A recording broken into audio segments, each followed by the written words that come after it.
రాకకై ప్రతిక్షణం కనిపెట్టెదా పరిపూర్ణమౌ నా జీవితం నిన్ను చూసిన ఆ క్షణమున ఆరాధన స్తుతి ఆరాధన ఆరాధన స్తుతి ఆరాధన హల్లెలూయా ఆమేన్ హల్లెలూయా హల్లెలూయా ఆమేన్ హల్లెలూయా యేసయ్యా నీ రాకకై ప్రతిక్షణం కనిపెట్టెదా పరిపూర్ణమౌ నా జీవితం నిన్ను చూసిన ఆ క్షణమునా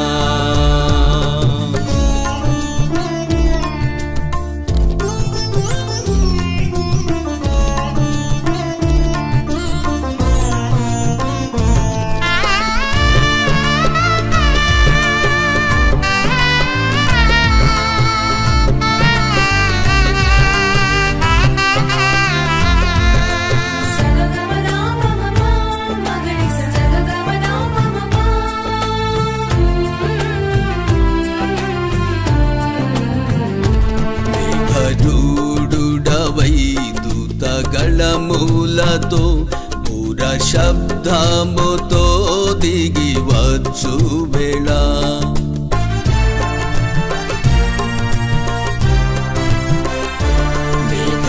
మేఘదూడుడవై దూతగళ మూలతో పూర శబ్దముతో దిగి వచ్చు వేళ మహిమ రూపమును నే పొందేదన్ పరవశించి ఆదినం ఉల్లాసింతుం మహిమ రూపము నే పొందేదం పరవశించి ఆదినం ఉల్లాసింతుం మాధ్యాకాశమునకు కొనిపోబడుదు మాధ్యాకాశమునకు కొనిపోబడుదు ఆరాధన స్తుతి ఆరాధన ఆరాధన స్తుతి ఆరాధన హల్లెలూయా ఆమేన్ హల్లెలూయా హల్లెలూయా ఆమేన్ హల్లెలూయా యేసయ్యా నీ రాకకై ప్రతిక్షణం కనిపెట్టెదా పరిపూర్ణమౌ నా జీవితం నిన్ను చూసిన ఆ క్షణమునా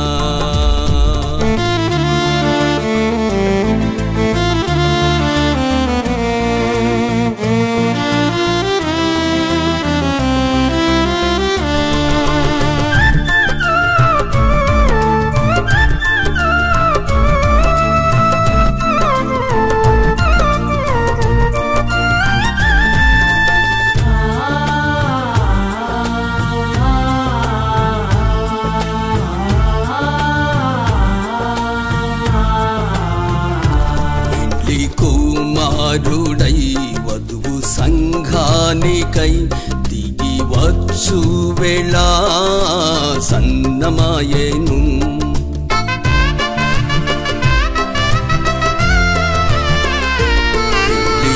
కుమారుడై వధువు సంఘానికై దిగి వచ్చు వేళ సన్నమాయేను వరుని ముఖమును నేను చూసేదను ఆ ప్రేమను నేను పొందేదను వరుని ముఖమును నేను చూసేదను ఆ ప్రేమను నేను పొందేదను విందుశాలకు నేను కొనిపోబడుదు విందుశాలకు నేను ప్రైజ్ ది లార్డ్.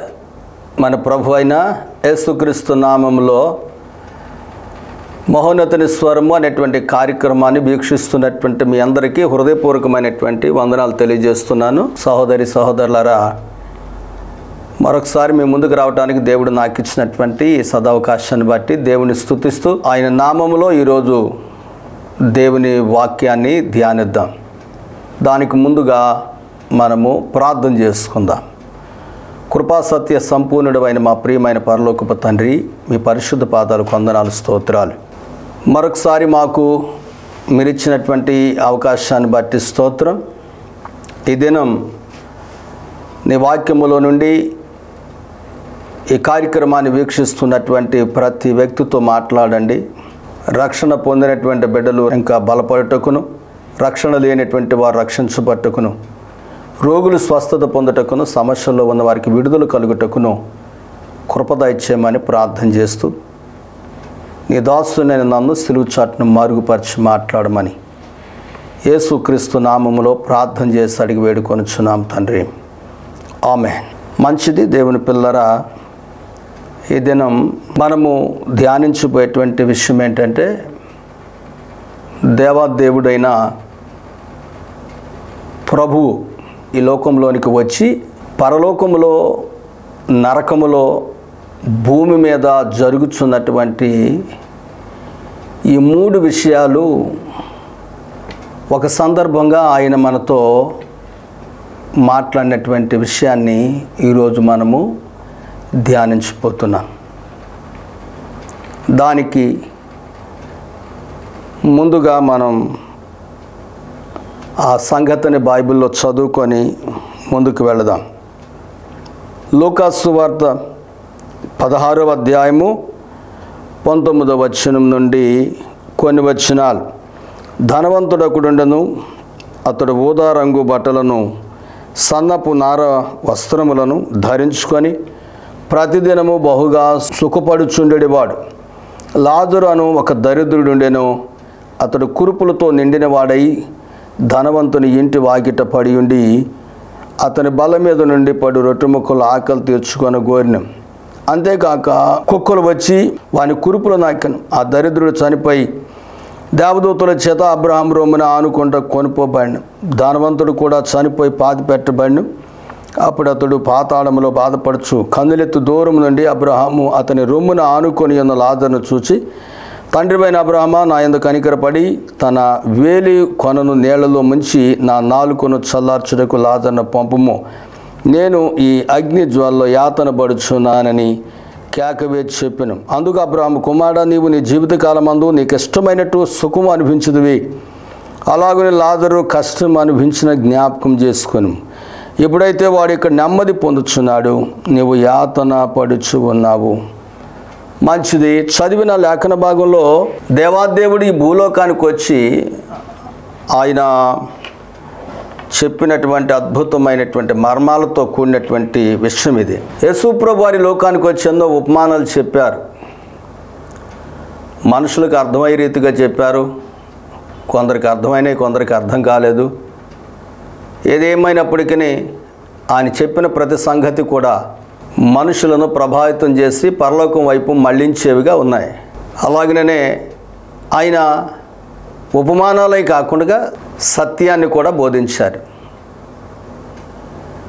ప్రభు అయిన యేసుక్రీస్తు వారు సత్యమై ఉండి ఆయన సత్యాన్ని కూడా అనేక పర్యాయాలు బోధించారు. ఏంటి సత్యం అంటే, భూలోకం ఉన్నదనేది సత్యం. మన కళ్ళ ఎదుట అందరికీ కనిపిస్తూ ఉంది, ఇది సత్యమే. అలాగనే మనకు కనిపించినటువంటి పరలోకం కూడా ఒకటి ఉంది, అది కూడా సత్యమే ఉన్నది. అది ఎవరు చెప్పాలి మనకు? మనం వెళ్ళి చూసామా? మనం చూడలేదే. మరి మనం సత్యమని ఎలా నమ్మాలి అనేది ప్రశ్న. ఆ ప్రశ్నకు జవాబే చూచి ఉండి అక్కడి నుంచి భూమి మీదకి వచ్చినటువంటి ప్రభువైన యేసుక్రీస్తు వారు అది ఉన్నది, అది ఎలా ఉన్నదో దాని యొక్క పరిమాణం, దాని యొక్క వైభవం, దాని యొక్క మహిమ ఇవన్నీ కూడా చక్కగా వివరించారు. అది ఉన్నది.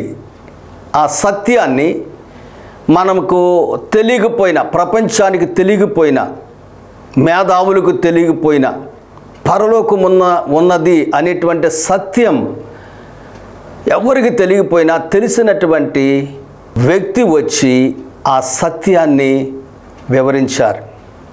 అలాగే నరకం అనేది కూడా ఉన్నది అనేది సత్యం. మరి నరకాన్ని ఎవరు చూశారు? ఎవరు చూడలేరు కదా, ఎవరికి తెలియదు కదా. నరకము లేదంటానికి అది కుదిరేటువంటి పని కాదు. ఎందుకంటే ఉన్నది అనేది సత్యం. సత్యాన్ని ఎప్పుడు అసత్యం చేయలేం. ఏ కోణంలో చూసినా, ఏ పరిస్థితుల్లో చూసినా, ఏ విధంగా చూసినా, బాహ్యపరంగా కానీ ఆధ్యాత్మిక పరంగా కానీ సత్యాన్ని ఎప్పుడు కూడా అసత్యంగా మన మనస్సాక్షి ఒప్పుకోదు. అసత్యం సత్యంగా మారలేదు. చాలా అసత్యాలను ఈ లోకంలో ఎందరో మనుషులు సత్యంగా బోధించాలని ప్రయత్నాలు చేస్తున్నారు, చేశారు, చేస్తూనే ఉన్నారు, ఇక చేయబోతారు కూడా. కానీ అది ఎప్పటికీ సత్యం కాదు. అసత్యం ఎప్పుడు సత్యం కాదు. సత్యాన్ని ఎవరు కూడా అసత్యంగా ఒప్పుకోరు. సత్యం సత్యమే, అసత్యం అసత్యమే. కాబట్టి యేసు ప్రభు వారి లోకానికి వచ్చి సత్యాన్ని ప్రకటించారు. ఈ 3 విషయాలు మన బైబిల్లోంచి ధ్యానం చేయబోతున్నాం. మొదటిగా భూమి మీద జరిగినటువంటి సత్యం. భూమి ఉన్నదనేది సత్యం. భూమి మీద మనుషులు ఉన్నారనేది సత్యం. భూమి మీద మనుషుల యొక్క మనుగడ ఉన్నదనేది సత్యం. ఈ సత్యములో ఈ మనుషుల మధ్య జరిగినటువంటి, అంటే అందరూ గురించి బైబిల్ చెప్పింది. ప్రపంచంలో ఉన్న ప్రతి మనిషి గురించి బైబిల్ చెప్పింది. బైబిల్ ఈ మనిషి గురించి చెప్పలేదు అంటానికి వీల్లేదు. ప్రతి మనిషి గురించి బైబిల్ చెప్పింది. ప్రతి దేశము గురించి బైబిల్ చెప్పింది. ప్రతి రాజ్యము గురించి బైబిల్ చెప్పింది. ప్రతి ప్రభుత్వం గురించి బైబిల్ చెప్పింది. ప్రపంచమంతటి గురించి బైబిల్ చెప్పింది. ప్రపంచ నిర్మాణం బైబిల్ చెప్పింది. ప్రపంచ అంతం కూడా బైబిల్ చెప్తుంది. బైబిల్లో లేదంటూ కూడా ప్రపంచంలో ఏది జరగదు. బైబిల్లో ఉన్నదే, ఖచ్చితంగా బైబిల్లో ఉన్నదే జరిగి తీరుతుంది. కాబట్టి ప్రియులారా, ప్రభు అయిన దేవుడు, తండ్రి యగు దేవుడు, కుమారుడైన దేవుడు, పరిశుద్ధాత్మ దేవుడు, త్రియేక దేవుడు ఆయన శరీరధారిగా భూమి మీదకు వచ్చి భూమి మీద ఉన్నటువంటి 2 మనుషుల గురించినటువంటి సందర్భాన్ని ఆయన తెలియజేస్తున్నాడు. ఎందుకు వాళ్ళిద్దరి గురించి అంత పర్టికులర్గా చెప్పాడు అంటే, వాళ్ళిద్దరి ద్వారా 2 సత్యాలు బయలుపరచబడాలి, 2 సత్యాలు వెలికి తీయబడాలి, 2 సత్యాలు ప్రపంచానికి తెలియాలి, 2 సత్యాలు మనుషులకు తెలియాలి. అందుకని వాళ్ళిద్దరి గురించి పర్టికులర్గా దేవాదేవుడు చెప్పడం జరిగింది. భూమి మీద వాళ్ళిద్దరు ఉన్నారు. ఒకతను ధనవంతుడు, ఒకతను దరిద్రుడు. ధనవంతుడేమో రోజు సుఖపడుతున్నాడు, దరిద్రుడేమో రోజు బాధపడుతున్నాడు. భూమి మీద ఉన్నటువంటి మనుషులు కోరుకునేది ఏంటంటే బాధను కోరుకోరు, సుఖాన్ని కోరుకుంటారు. సుఖమే కావాలనుకుంటారు. మంచిదే, కాదని అనటానికి వీల్లేదు. కానీ దేవుడు లేనటువంటి సుఖం అది వ్యర్థమైపోద్ది. ధనవంతుడు భూమి మీద ప్రతిదినము సుఖపడ్డాడని ఉంది బైబిల్లో. యేసుప్రభు వారు చెప్తున్నాడు, దేవుడు చెప్తున్నాడు, దేవునికి మరుగైంది ఏది లేదు కదా. ప్రతిదినం, ప్రతిరోజు, అంటే నేను అనుకుంటాను, ఆశ్చర్యపడి చెప్తున్న మాట ఏంటంటే, ప్రతిరోజు అతని జీవిత విధానాన్ని దేవుడు చూస్తూనే ఉన్నాడు. అతడు ప్రతిరోజు సుఖపడుతున్నాడు. అలాగే లాజరు ప్రతిరోజు బాధపడుతున్నాడు. అంటే లాజరు జీవితాన్ని కూడా రోజు దేవుడు చూస్తున్నాడు. మన దేవుడైన యేసు ప్రభుకి ఒక పేరుంది, లేక మన దేవుడైన త్రియేక దేవునికి ఒక పేరుంది. ఏంటంటే ఆయన చూచుచున్న దేవుడు. ఆ దరిద్రుని చూస్తున్నాడు, ధనవంతుని చూస్తున్నాడు. ధనవంతుని యొక్క జీవిత విధానం ప్రతిదినం సుఖముతో స్టార్ట్ అవుతుంది, సుఖముతో ముగించబడుతుంది.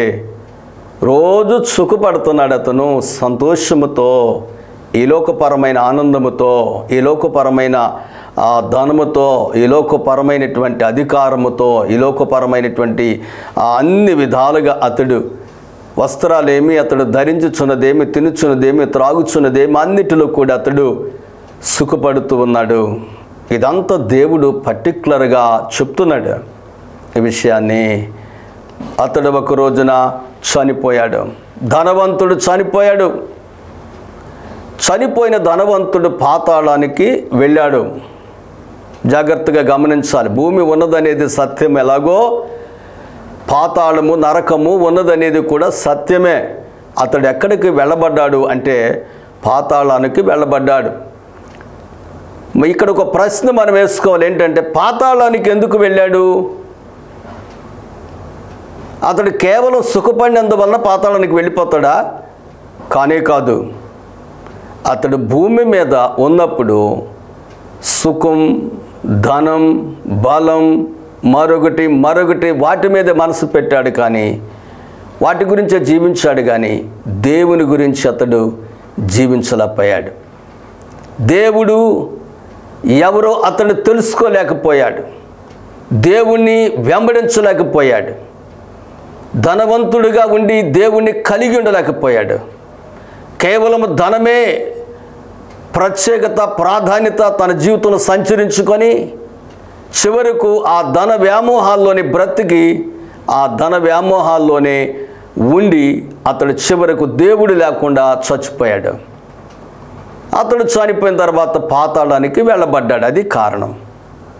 రెండవది, లాజరు వేదన అంటే లాజరు రోజు అతడు బాధపడుతూనే ఉన్నాడు.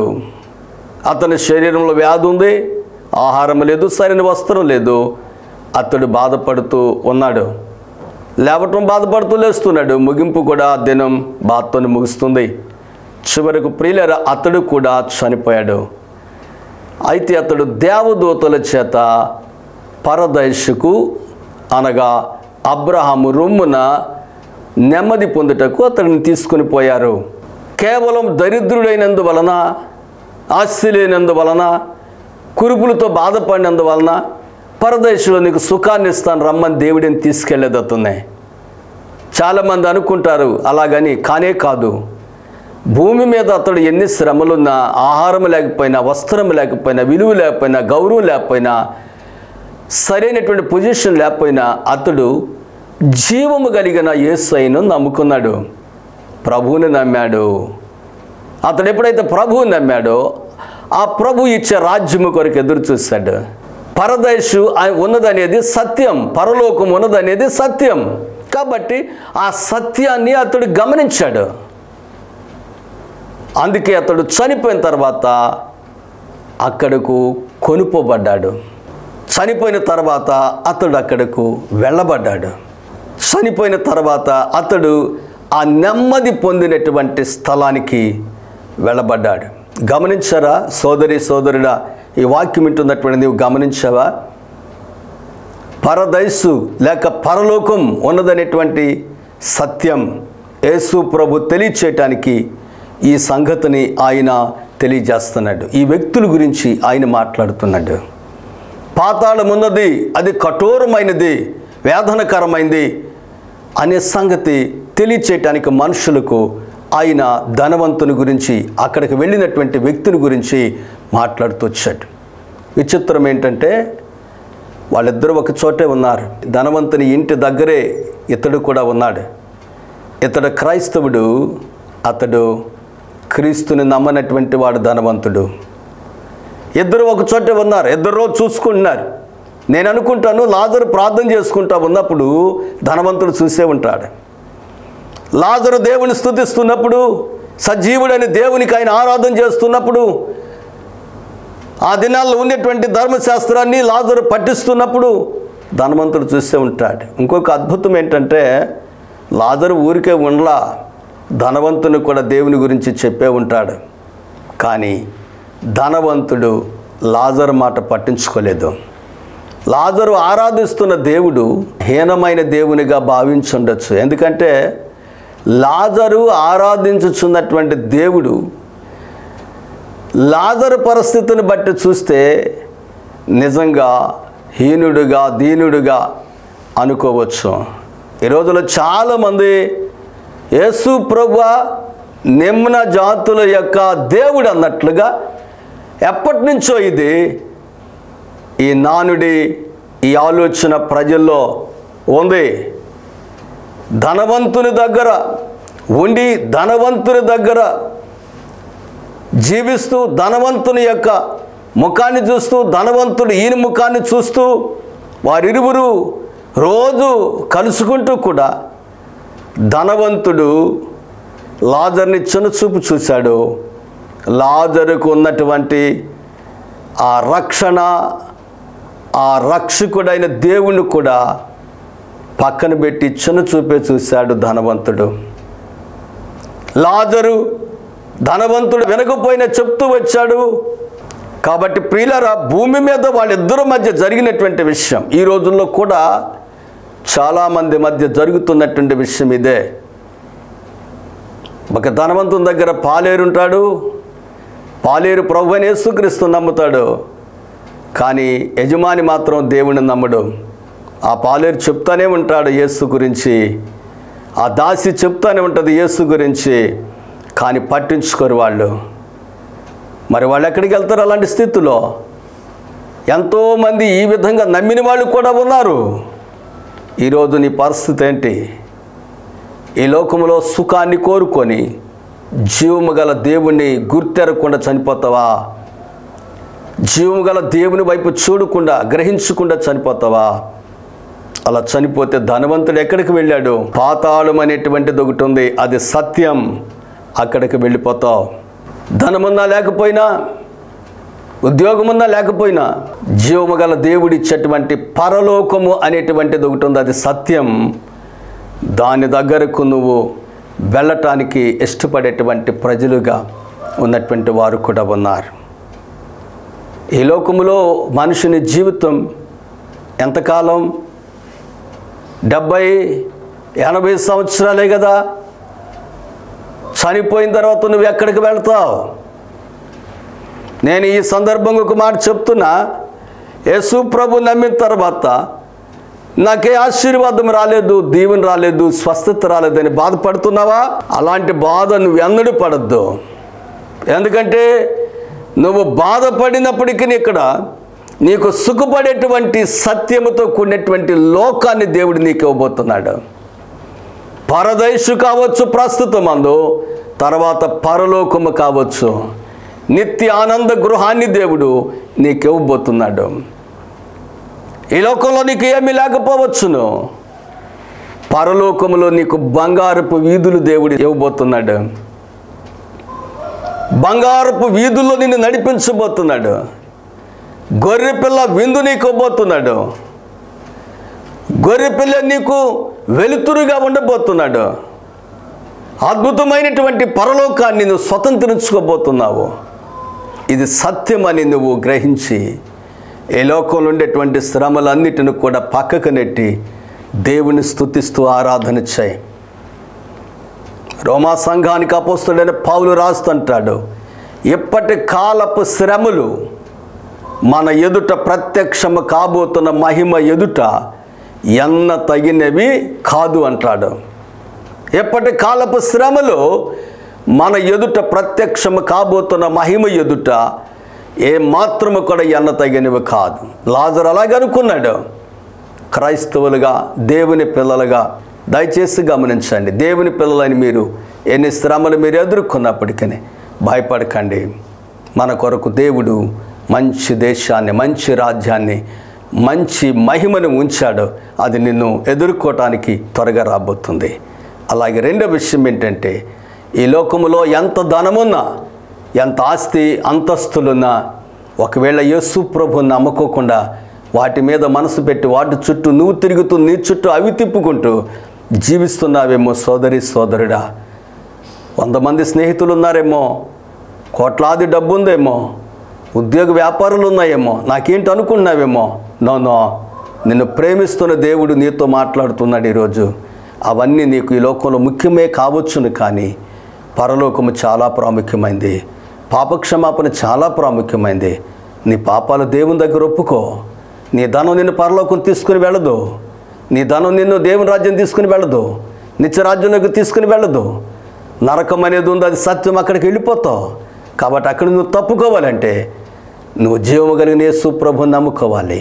ఆయన ఆరాధన చేయాలి, ఆయన స్తుతించాలి, ఆయన గణపరచండి, ఆయన వెంబడించండి.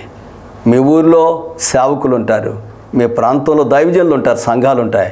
మీరు అక్కడికి వెళ్ళండి, దేవుని వాక్యాన్ని వినండి, పరలోక రాజ్యాన్ని సంపాదించుకోండి. కాబట్టి గమనించాలి, భూలోకం ఉన్నదనేది ఎంత సత్యమో నరకం ఉందనేది కూడా అంత సత్యం. యేసు ప్రభు చెప్పాడు. అలాగే పరలోకం ఉందనేది కూడా అంత సత్యం. ఈ లోకంలో కన్ను మూసిన మరుక్షణమే పరలోకంలోనికి మనం వెళ్ళటానికి సిద్ధపడాలి. ఆ సిద్ధపాటు యేసు ప్రభు నమ్ముకుంటే నీకు దొరుకుతుంది, ఆ రక్షణ దొరుకుతుంది, ఆ మహిమరాజ్యం నీకు దొరుకుతుందని తెలియజేస్తూ సేవకునిగా నీ కొరకు సువార్తను ప్రకటిస్తూ నీ మాటలు దేవుడు దీవించునుగాక. May God bless you. దేవుడిని దీవించునుగాక. ఆమెన్. దైవాశీస్సులు. Praise the lord. Christ gospel Faith Ministry ఆధ్వర్యంలో సిలువ సన్నిధి స్వస్థశాల ప్రతి శుక్రవారం ఉదయం 11 గంటల నుండి 3 గంటల వరకు. స్థలం CGFM చర్చి దగ్గర, పక్షుల తోట, Kuchipudi. Praise the lord. Christ gospel faith ministries ఆధ్వర్యంలో కుటుంబ ఆశీర్వాద కూడిక ప్రతి నెల 5వ తేదీ. సమయం రాత్రి 7 గంటల నుంచి 10 గంటల వరకు. స్థలం కూచిపూడి CGFM చర్చి దగ్గర, పక్షుల తోట. Reverend doctor M. హానక్ గారు బైబిల్ నేర్పే భక్తి కొత్త పుస్తకం సిద్ధంగా ఉంది. కావలసిన వారు సంప్రదించండి. మా చిరునామా 1-127 కూచిపూడి, మోవ మండలం, కృష్ణా జిల్లా 521136. Praise the lord. మంచిదండి. ఈ సమయంలో ఈ ఎపిసోడ్కి, ఈ టీవీ కార్యక్రమానికి స్పాన్సర్ చేసినటువంటి మా ప్రియ సంఘ బిడ్డలు చిన్న, అలాగే దేవి, వారికి ఇచ్చినటువంటి బిడ్డలు కీర్తి, అలాగే యాకోబు, ఈ కుటుంబం ఈ కార్యక్రమానికి స్పాన్సర్ చేస్తున్నారు. కాబట్టి వారిని దేవుడు దీవించాలని, ఆశీర్వదించాలని, ఈ విధంగా వాళ్ళు ఈ పరిచర్యలో కొనసాగాలని వారి కొరకు ప్రార్థన చేద్దాం. ప్రియమైన తండ్రి, పరిశుద్ధుడా, నీ వందనాలు, స్తోత్రాలు నాయన. ప్రభువా, చిన్న, దేవి, అలాగే కీర్తి, యాకోబు కొరకు ప్రార్థన చేస్తున్నాను. వారిని దీవించండి, ఆశీర్వదించండి, ఘనపరచండి. ఈ పరిచర్యలో వారు నమ్మకంగా కొనసాగుటకు సహాయం ఇచ్చండి. చిన్న లారీ తోలుతూ బయట ఎక్కడ ఉంటాడు, ప్రయాణంలో తోడైండు. కీర్తి జాబులో సహాయం చేయండి నాయన. అలాగే దేవికి మంచి ఆరోగ్యము దాయించండి.